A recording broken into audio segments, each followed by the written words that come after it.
Important, এর মধ্যে সবচেয়ে বেশি দুইটা ইম্পর্টেন্ট। এই ৮ নাম্বারটা রাদারফোর্ড এবং বোর পরমাণু মডেলের তুলনা বৈশিষ্ট্য, আর হচ্ছে এখানে যেটা দিছি ১৪ নাম্বারটা ইলেকট্রনের কৌণিক ভরবেগ নির্ণয়। রসায়নের তৃতীয় চ্যাপ্টার পদার্থের গঠন। এই চ্যাপ্টার থেকে যদি এই টপিকগুলো তুমি কমপ্লিট করো তাহলে 100% শিওর তোমার এই টপিকগুলো থেকে পরীক্ষায় প্রশ্ন কমন পড়বে। সো এই টপিকগুলো যদি ভালোভাবে শেষ করতে পারো তাহলে এই তৃতীয় চ্যাপ্টার থেকে যে কোনো প্রশ্ন করুক না কেন, সৃজনশীল হোক এমসিকিউ হোক, তুমি কমন পাবা। তো ফার্স্ট যে টপিকটা আছে এটা হচ্ছে মৌলিক ও যৌগিক পদার্থের মধ্যে পার্থক্য। সংজ্ঞা কাকে বলে অবভিয়াসলি এগুলো শিখে তারপরে পার্থক্য শিখবা। ২ নম্বর হচ্ছে অণু পরমাণুর মধ্যে পার্থক্য। তো পার্থক্য আমি দিয়েছি এই কারণে, পার্থক্য তুমি শিখতে গেলে মোটামুটি ইন ডিটেইলস জানা হয়ে যাবে মৌলিক পদার্থ, যৌগিক পদার্থ, অণু, পরমাণু। তারপর ৩ নম্বর হচ্ছে প্রতীক কাকে বলে, এটা প্রায় অনেক পরীক্ষায় আসে সৃজনশীলে।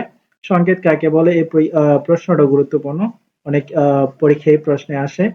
তারপর হচ্ছে পরমাণুর মূল কণিকা কাকে বলে। পরমাণুর মূল কণিকা বলতে এই যে ইলেকট্রন, প্রোটন, নিউট্রন, এগুলো হচ্ছে পরমাণুর মূল কণিকা বলা হয়। তো এইগুলা কি এবং এই পরমাণুর মূল কণিকাগুলোর বৈশিষ্ট্য, অর্থাৎ ইলেকট্রন, প্রোটন, নিউট্রনের যে বৈশিষ্ট্য আছে সেই বৈশিষ্ট্যগুলো তোমার শিখতে হবে। ৭ নাম্বার হচ্ছে পারমাণবিক সংখ্যা, পারমাণবিক ভর সংখ্যা কাকে বলে। খুবই গুরুত্বপূর্ণ দুইটা প্রশ্ন, এগুলো ক নম্বরে বেশিরভাগই আসে।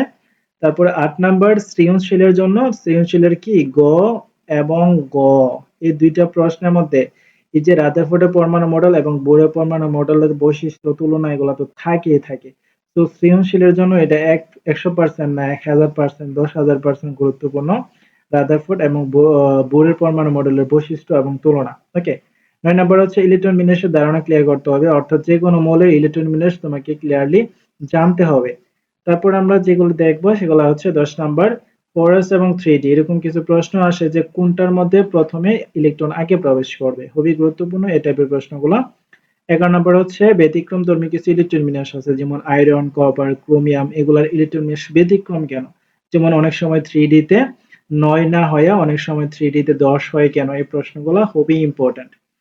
তারপর হচ্ছে আরো গুরুত্বপূর্ণ যেটা আইসোটোপ, আইসোবার, আইসোটোন এবং আইসোমার, এগুলো হয়তোবা অনেক ভিন্ন রকম দেখতেছো, বাট এগুলো তোমার অ্যাডভান্স শিখতে হবে ক্লাস 9 10 এ।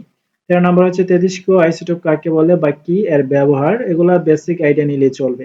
সর্বশেষ যে প্রশ্নটা, এটাও শুধু ১০০% না ১০০০, ১০,০০০, ১,০০,০০০% ইম্পর্টেন্ট এই চ্যাপ্টার থেকে।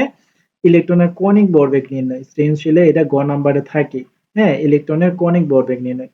তো সবচেয়ে বেশি ইম্পর্টেন্ট দুইটা জিনিস, সবগুলো ইম্পর্টেন্ট, এর মধ্যে সবচেয়ে বেশি দুইটা ইম্পর্টেন্ট।